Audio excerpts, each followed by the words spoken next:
Hey everyone, welcome. Today we are diving into something that, well, we all have it, but we can never seem to get enough of it. It's all around us, but we can't see it. We're talking about the architecture of time. Oh, it's one of my favorite topics, Alex. It's so true, right? It feels like this invisible thing that's in charge of everything. From when our alarm goes off to when we finally go to bed, it just runs the show. Oh, for sure. And I think everyone knows exactly what this feels like. Like you're catching up with a friend you haven't seen in ages, and you just blink and poof, 2 hours have vanished.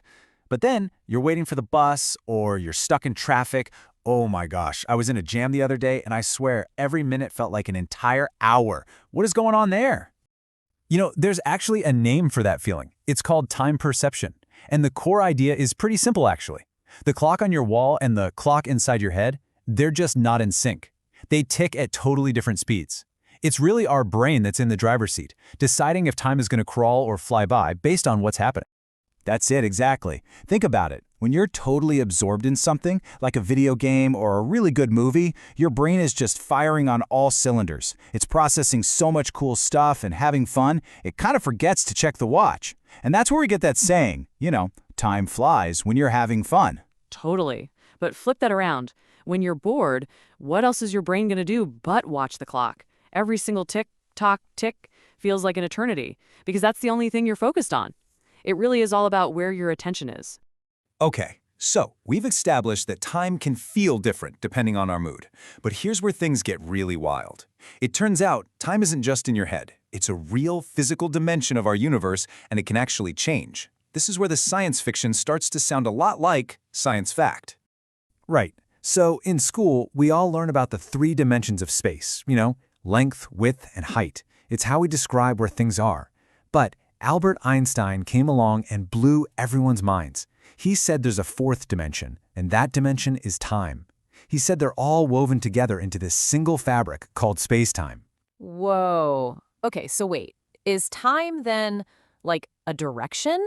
The same way I can move forward or turn left, I'm also moving through time? That's a great way to think about it. Yeah, in a way it is. And the craziest part is we're all doing it right now. We're all traveling through space-time, moving into the future 1 second at a time. And it gets even weirder. Einstein also figured out that time isn't a constant. It's not the same for everyone everywhere. It can actually speed up or slow down, especially depending on how fast you're moving. It's a concept called time dilation. So imagine you're in a super fast spaceship. Your watch would literally tick slower than a watch for someone back here on Earth. Wait, this is totally like that movie Interstellar, remember? When the crew goes down to that water planet for what feels like a few hours, but when they get back to the ship, decades have passed. His daughter is an old woman by the end. That's real. So time moves slower for him because of the gravity? That is insane. It means your age isn't even a fixed number. Okay, so if my time and your time can literally run at different speeds, does that mean we can, travel through it? Could we actually go back and see the dinosaurs or jump forward and see what the future's like? I mean, it's an amazing thought, but wow, it sounds so complicated. How would that even work? Oh, it is super complicated because as soon as you start talking about going to the past, you run into these huge logical problems called paradoxes. The classic one, the one everyone talks about, is the grandfather paradox. So picture this. You invent a time machine. You decide to go back and see what your grandparents were like when they were young. Okay, I'm with you, but oh, no, I see where this is going. You do something to mess it up, right? Exactly. You accidentally prevent them from ever meeting. So if they never meet, your parents are never born. And if they're never born, then you are never born. Which means, who went back in time in the first place? It's a total brain meltdown. It's a loop that breaks logic. Wow, that is deep. It's almost like the laws of physics have built-in protection against that sort of thing. All this talk about past and future, it gets me thinking.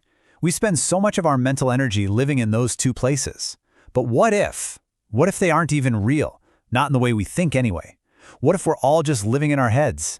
Yeah, a lot of philosophers have talked about this. They basically say that the past isn't a place you can go to. It's just a memory, a story in your head. And the future? That's just an idea, another story about what might be.